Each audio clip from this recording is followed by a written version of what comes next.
Hi friends, आज मी एकदम व्यवस्थित तयारी केली आहे. तर तुम्हाला प्रश्न पडला असेल की एवढी तयारी का? कारण की आज आपण बनवणार स्पेशल रेसिपीसाठी स्पेशल तयारी. चला ती स्पेशल रेसिपी काय बघूया. आपण इकडे पॅन ठेवला आहे, तो थोडासा गरम केला आहे. आता ह्याच्यामध्ये आपण टाकणार आहोत तूप. आता तुमच्या हिशोबाने टाका. मी थोडं टाकते, 2-3-4 चमचे टाकते. मी 3-4-5 असे तर माझ्या अंदाजेच टाकलेले आहेत चमचे. तुमच्या हिशोबाने बघा, तुम्हाला किती टाकायचं असेल तर टाका. तूप थोडं जास्त असेल तर चांगलं लागतं. 3 वाटी किसलेला नारळ आहे, तो आता आपण याच्यामध्ये टाकून घेऊया. आता हा नारळ आपण थोडासा याच्यामध्ये तुपामध्ये चांगला रोस्ट करणार आहोत. थोडा चांगला रोस्ट करून घेऊया. गॅस मी मध्यम आचेवरच ठेवला आहे. नारळ जास्ती आपल्याला जाळायचा नाही आहे. ते याच्यावर तुपावर मस्त भाजून घेतलेलं आहे. जास्त नाही भाजला मी, थोडंच भाजला आहे. त्याचा फक्त थोडासा जे ओलावा आहे तो निघाला बस.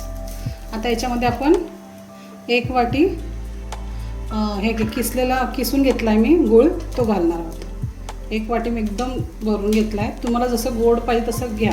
आता हे आपण पूर्ण त्या रव्यामध्ये एकदम, जोपर्यंत हा गूळ एकदम ड्राय होत नाही ना तोपर्यंत आपण याला भाजणार आहोत. मी गॅस मंद आचेवरच ठेवला आहे. तर पूर्ण एकजीव होईपर्यंत चांगलं भाजून घेणार आहोत. हे बघा, सुंदर असं गोल्डन आता हे झालेलं आहे. आणि ह्याच्यामध्ये आता आपण ही काजूची पावडर टाकणार आहोत. काजूची पावडरमध्ये थोडे भरकट असे काजू वाटून घेतले आहेत मी, ते टाकणार आहे. मी ड्रायफ्रूट्स जास्त टाकणार नाही आहे. आता इथे माझ्याकडे वेलची पावडर आहे.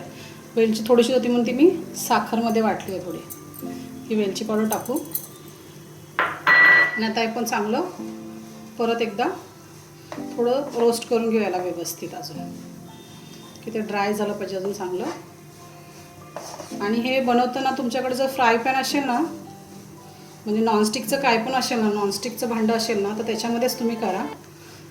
कारण की दुसऱ्या भांड्यामध्ये ना हे थोडं खाली जाऊन गूळ वगैरे आहे ना चिवटकतो जाऊन आणि जास्त करपते मग. त्याच्यामुळे तुम्ही मोस्ट प्रॉब्लेम तुम्ही नॉनस्टिकचंच हे घ्या.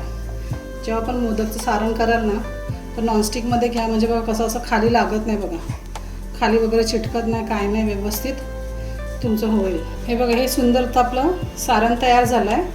आता आपण याला थंड करायला ठेवूया आणि तोपर्यंत आपण उकडीची तयारी करूया. इथे मी आता 1 वाटी पाणी टाकलं आहे.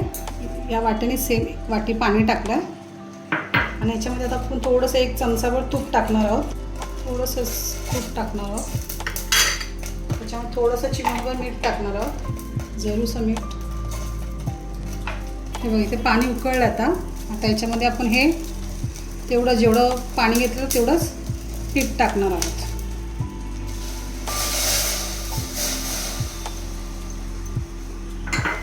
लगेचच आपण हे व्यवस्थित हलवून घेणार आहोत. व्यवस्थित हलवायचं.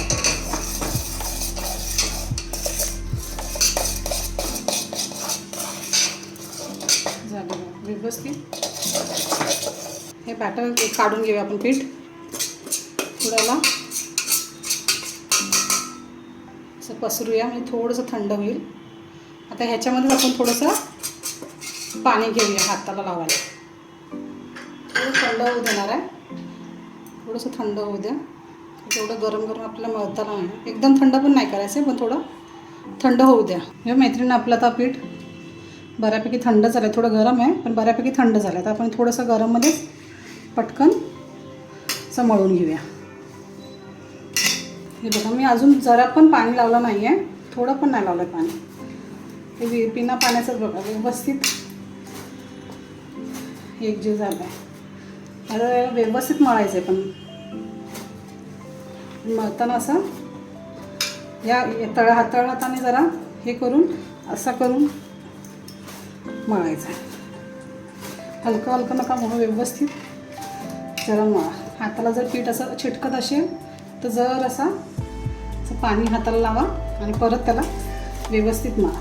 आणि 5 मिनटं 2 मिनटं तरी असं मळा चांगलं, की तो पीठ एकदम व्यवस्थित झालं पाहिजे. असं चांगलं मळा. हे बघा, व्यवस्थित आता मळून झालेलं आपलं पीठ एकदम व्यवस्थित झालं. आता शेवटी आपण जर असा त्याला तुपाचा हात लावणार आहे. आता हे तुपामध्ये शेवटी एकदम चांगलं मळून झाल्यानंतर आपण हे ना तुपामध्ये सुद्धा व्यवस्थित मळणार आहे. आता बघा पीठ कुठेच लागत नाही माझ्या. पीठ असं हाताला नाही तर रिटर्न येणार. आता हाताला नाही म्हणजे पीठ व्यवस्थित आता रेडी झालं आहे. आता आपण याचे छोटे छोटे गोळे करून घेऊया. आपण छोटे छोटेच करूया. छोटे छोटे बॉल करून घेऊया.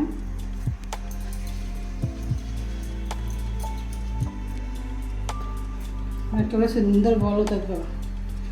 त्याचे नुसतं जरासं पण फिरव. तुम्ही चांगलं व्यवस्थित पीठ मळलेलं असेल ना तुम्हाला काहीच अडचण येणार नाही. एकदम लहानच लाटून घ्या, जास्ती मोठा लाटू नका. आता याच्यामध्ये आपण हे मध्ये असं ठेवणार आहोत. थोडं कमीच टाकणार आहोत. हे असं करायचं आणि हे इथे मध्ये दाबायचं आणि हा दुसरा भाग आहे ना तो लगेचच एकदम दाबायचा नाही जोरात. आपल्याला सुटला का सुटला पाहिजे, पण आपल्याला फिरवताना जरा फिरायला यायला पाहिजे म्हणून तो हे करायचं, जवळ आणायचा आणि दुसरा परत दाबायचा, तो परत जवळ आणायचा, तिसरा परत दाबायचा, परत तो असा जवळ आणायचा जेणेकरून आपले हात फिरवता येईल.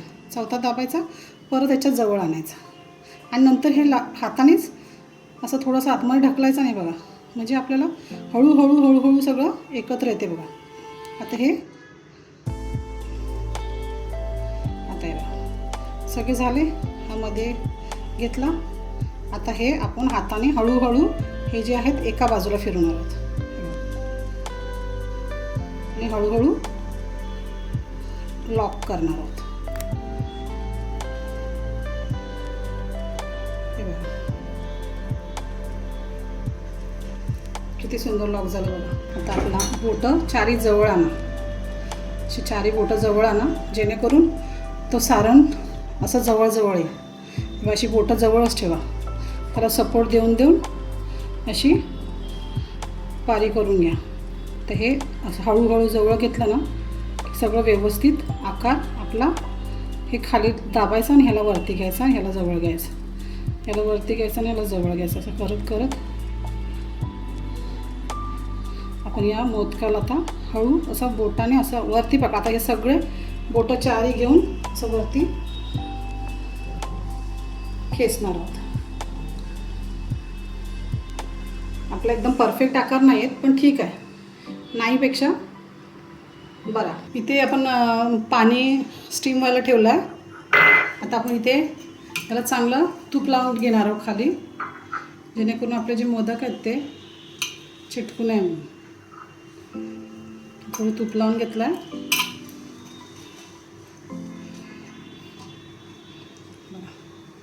आता ही आपण गाडी अशी बसवणार आहोत. मोदक ठेवून देऊ आपण.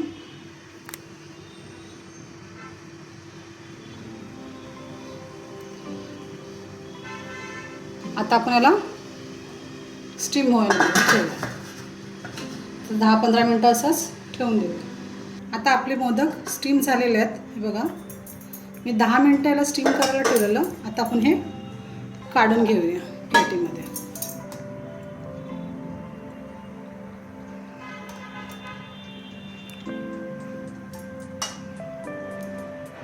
हे मोदक आपले झालेले आहेत. आता एक तुम्हाला उघडून पण दाखवते की केवढं आतमधून किती मस्त सुंदर झालेत बघा. चव हा उघडूया का, गरम गरम आहे.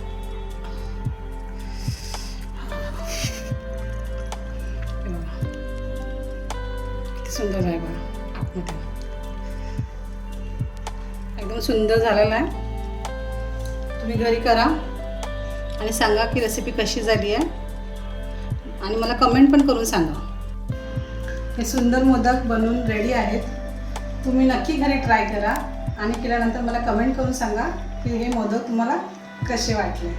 थँक्यू.